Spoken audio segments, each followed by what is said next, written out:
never a dull moment, that's for sure. Have you managed it? You know, home with the coach, doing 2 jobs. How have you managed it? Yeah, it hasn't been terrible. You know, the dead period, extended dead period from the NCAA has kind of alleviated a little bit of the stress from having to worry about getting guys out on the road, recruiting, and so on. So I've been able to focus most of my energy where it belongs. And if it's no disrespect, I'd rather stick to the questions regarding this game and our guys that have earned the opportunity to be here. So I see an extreme amount of depth. They are very big, very physical up front. You know, they've got defensive ends that are weighing in at 280, 290 pounds. They've got defensive tackles that are 320, 330 pounds. They've got linebackers that are 255, 260 pounds. So they're really big, really physical, very difficult to move. And they don't just have, you know, they're not, it's not just one group that's going. You know, they'll probably play 9 to 10 defensive linemen and 2 sets of linebackers. So they're very deep up front, and then a good mix of speed and size in the back end. Better is tough to gauge. They're different in terms of just the sheer size of their defensive line. It will be the biggest defensive line that will have played. Now, does that make them better? I don't know. That's for, you know, the result probably to decide, because they will have been so different from any other defense that we played.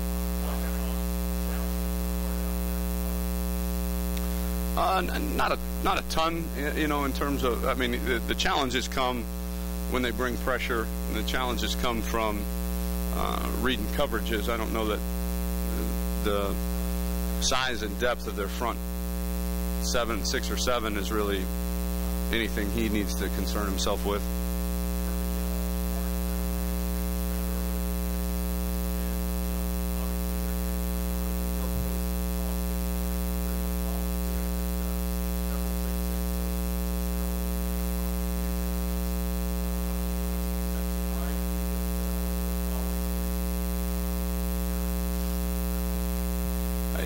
It happens. Yeah, does not surprise me. You know, we're in this thing to give our guys the best advantage we can to win, and whatever's within the rules, we're going to try to give them that advantage. And if, you know, somebody that's played us 2 or 3 times has a little nugget here or there that they can share with them, so be it. I mean, they still. Last time I checked, we were 24-0 against those Big Ten teams in 3 years. So in the regular season. So you know, doesn't bother me.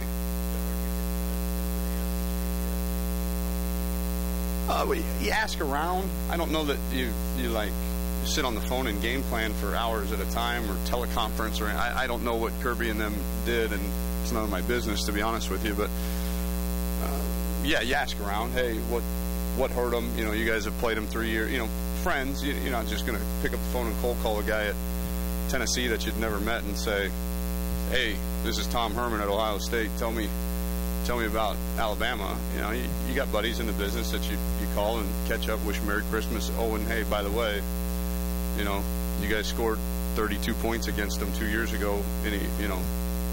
Anything you saw that Mike could help us? So yeah, I mean, it happens.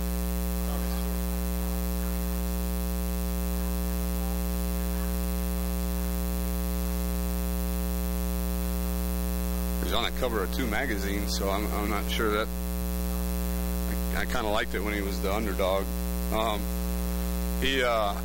He's doing great, to be honest with you. I think the confidence that he showed in himself, the confidence that we had in him as a staff, and then for him to go out and put forth the performance that he did, really just reinforced that. So I don't know that he is, you know, just emerged as this leader. I mean, he's still Cardell, but you know, just the fact that the confidence, I guess, was put to the test, and he answered the test. And so I think the guys kind of now, it might have been a, hey, we've got his back because we're supposed to have his back. But now it's we have his back because we know. You know, it's not a guessing game anymore.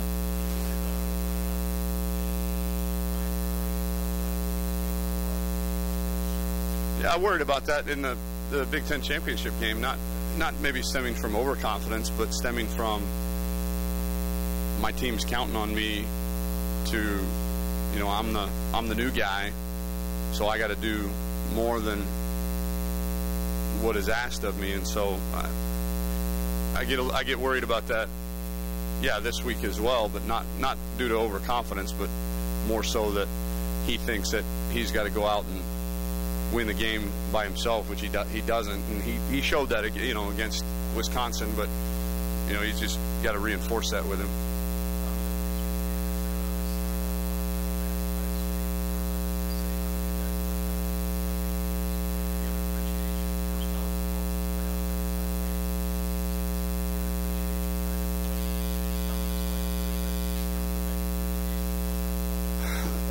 Yeah, I think on a peripheral level maybe, but again, as coaches, we get so tunnel visioned and locked into this singularity of purpose that you kind of lose sight of maybe all the things that all these cameras are here for and all you guys are here for. But maybe when it's over and you kind of come up for air and take a deep breath, I think the enormity of it might sink in a little bit more. But I think you kind of know it, but you can't even think about anything other than your tunnel vision.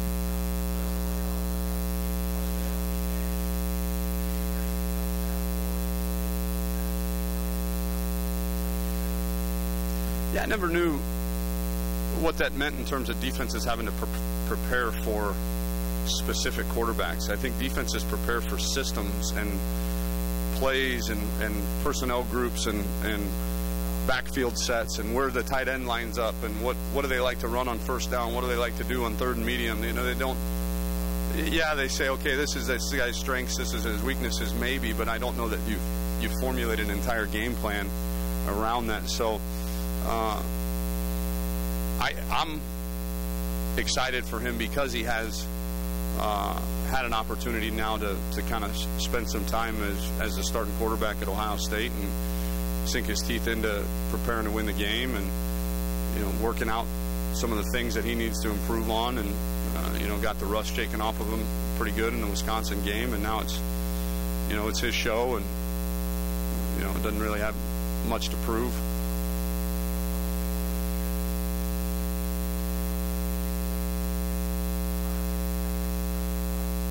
Yeah, well, probably the biggest thing that you try to combat so much in bowl games is ball security on offense. You know, we got to take care of the football, whether it be, you know, in terms of fumbles and interceptions. You know,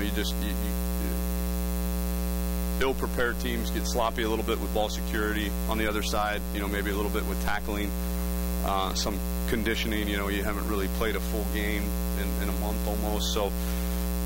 As an offensive coach, the ball security really is the one that kind of worries me a little bit. You know, the timing and all that stuff. I think you simulate all that stuff at full speed in practice, so I don't know that that's ever an issue. So really focus on ball security from an offensive standpoint.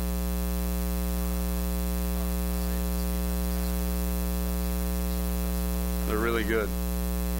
Yeah.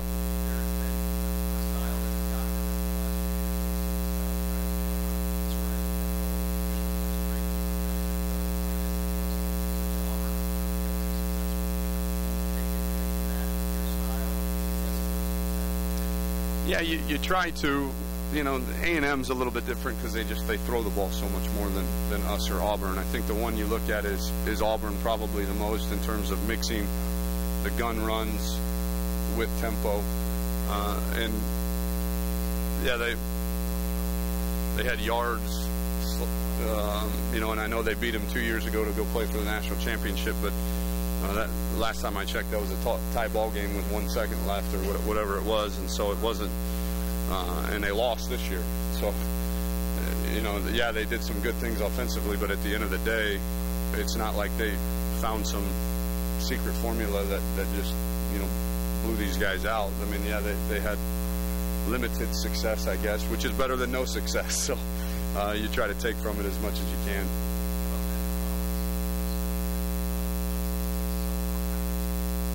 Yeah, that's 26, right? Yeah, he's really good. I mean, he deserves everything he's got. I don't know any superlatives, that haven't been said about him. He's a big physical dude that can run and hit and really smart. He's always around the ball. I mean, he's everything you'd want in a free safety.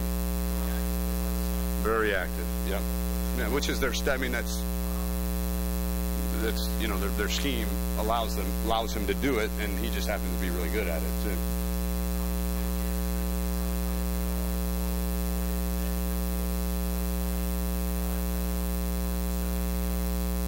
Yeah, I had never met him. Spent a little bit of time, not a ton. They kind of whisk you in, and you're doing this, doing that, and then you go to this lunch, and then you fly home. And so we chatted a little bit at the lunch, actually. While we were up there, and they're saying whatever they were saying that we were probably supposed to be paying attention to. But yeah, I'd never met him before, but seemed like a down-to-earth, genuine guy, and yeah, couldn't say anything bad about him.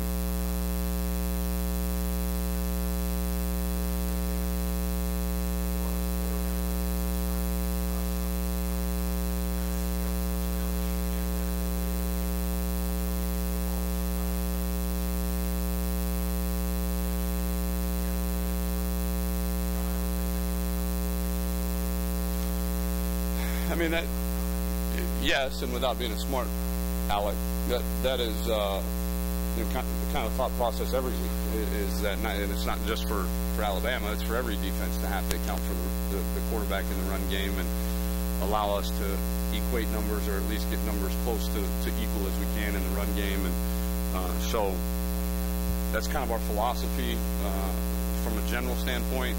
So will it help us in this game? We think so, but it just probably no more than we think it would help us in any other game.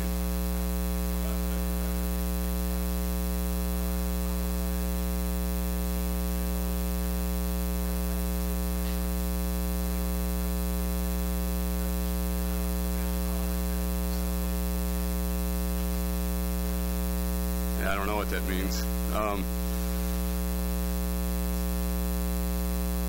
Yeah, I don't. Again, when you start putting your nose to the grindstone and you've got this tunnel vision, even when it comes to recruiting, you really don't have time to worry about how other people are recruiting or what they're doing or the kids they're bringing in. You just go about your business and recruit your tail off and try to bring the best players in the country. We think we're a program that merits the ability to go find the best players in the entire country, whether they be in Ohio or Florida or Texas or Georgia or California or you name it. We'll go find them with an emphasis on our footprint. Obviously, if there's a tie, so to speak, then we're obviously always going to take a kid from Ohio or a kid from Big Ten country, but we're going to go try to sign the best 25 guys that fit our need every year. And how other teams in the Big Ten do it, I'm not quite sure, but I know that's how we do it, and if that helps us, I'm excited about that.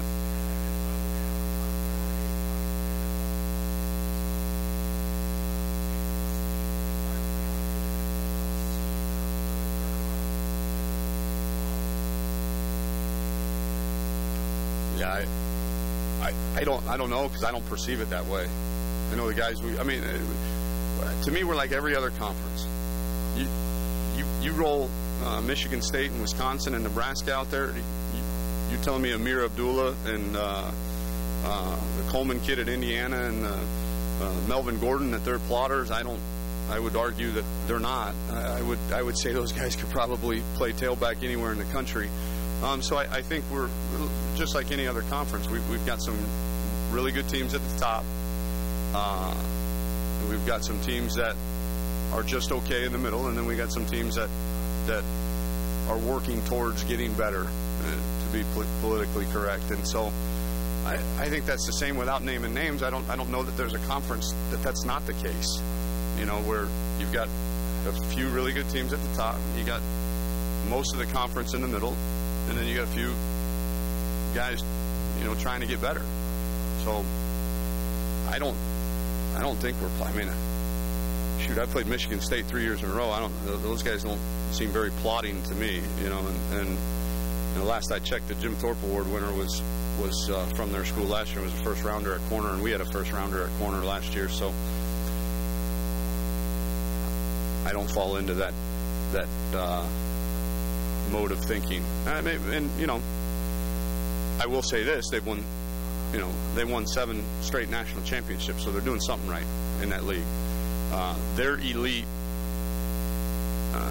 They probably have maybe 1 or 2 more elite teams than the Big Ten does, but you take our 2 or 3 elites versus their 2 or 3 elites, and I'm good. Let's go.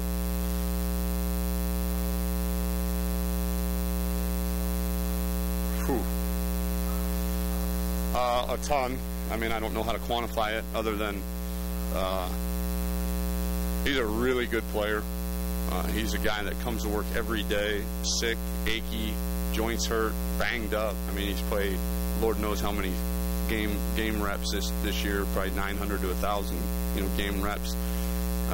And so he's not a big, you know, win one for the Gipper, rah-rah guy in the locker room. You know, we've got other guys up front that are more like that. Jacoby Bourne, probably a little bit more of a vocal leader. Pat Elflein maybe a little bit more, but I think Taylor is really, really sharp kid that is one of the smartest O-linemen I've been around, and he's really good, you know, and so I think just his steadiness of play and just the ability to count on him, you know, doing his job every single time he steps out on the field is just, you know, that confidence has allowed the other guys to kind of feel their way and grow into the roles that they've grown into.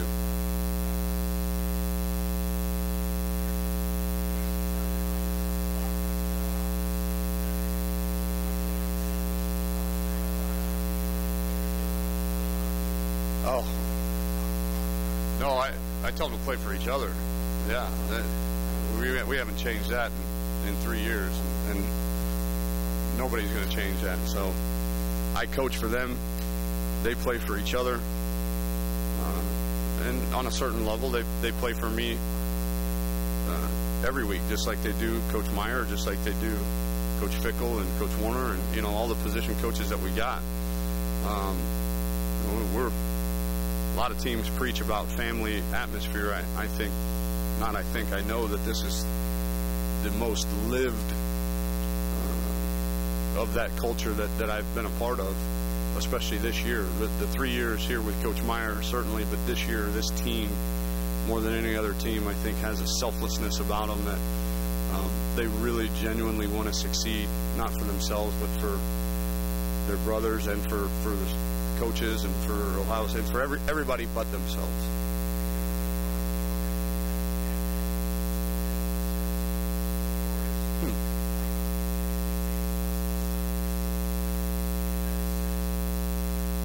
Elite success, yeah. I mean, like go win it all success. I think it's paramount, and that's built on culture, you know, and that doesn't just happen. You don't just show up the first day of two-a-days and, hey, this team's got really good chemistry. You know, you build that within your program over years and years of hard work and training, and you know. Some teams get it more than others. Some leaders get it more than others. Some senior classes get it more than others. But it's definitely a learned trait that we try really, really hard to teach our guys.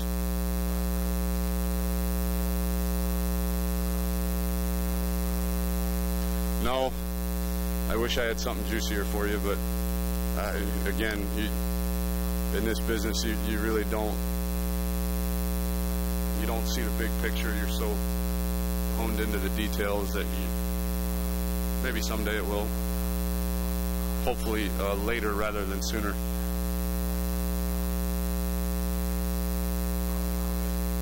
Hey.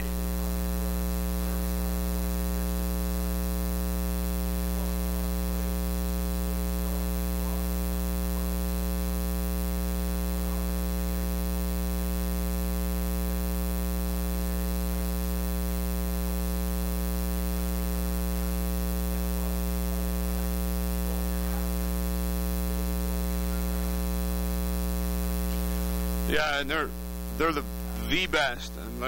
They're the best defense in America at breaking down and finding your tendencies and then game planning to exploit those. And I read a book a long time ago as a young coach by Brian Billick called Developing an Offensive Game Plan. It's one of the best books I've ever read. It's probably 23, 24 years old. And tendencies aren't necessarily bad if you're good at them on offense. You know, hey, you get in this formation on the goal line and you run this play 82% of the time. Well, guess what? You're scoring, 95% of the time. Great. They got to stop it. You're doing something right. So let me preface it by saying sometimes tendencies are a good thing if you're really good at them.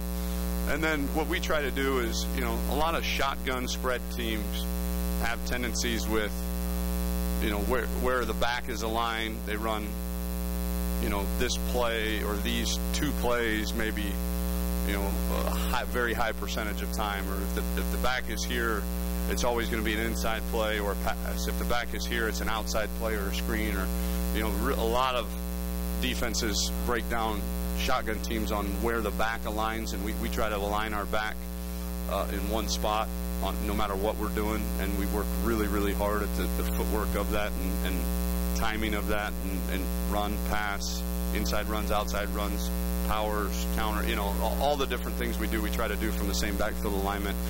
And then we try to vary our splits of our receivers. So, we can run an outside play with our receivers fairly tight to the ball, or we can run an inside play with them very tight to the ball, or we can throw the ball, or we can line up with our slot receiver and outside receiver really far from the ball and do the same thing. And so we try to vary really the splits of our receivers, and then where the back lines up.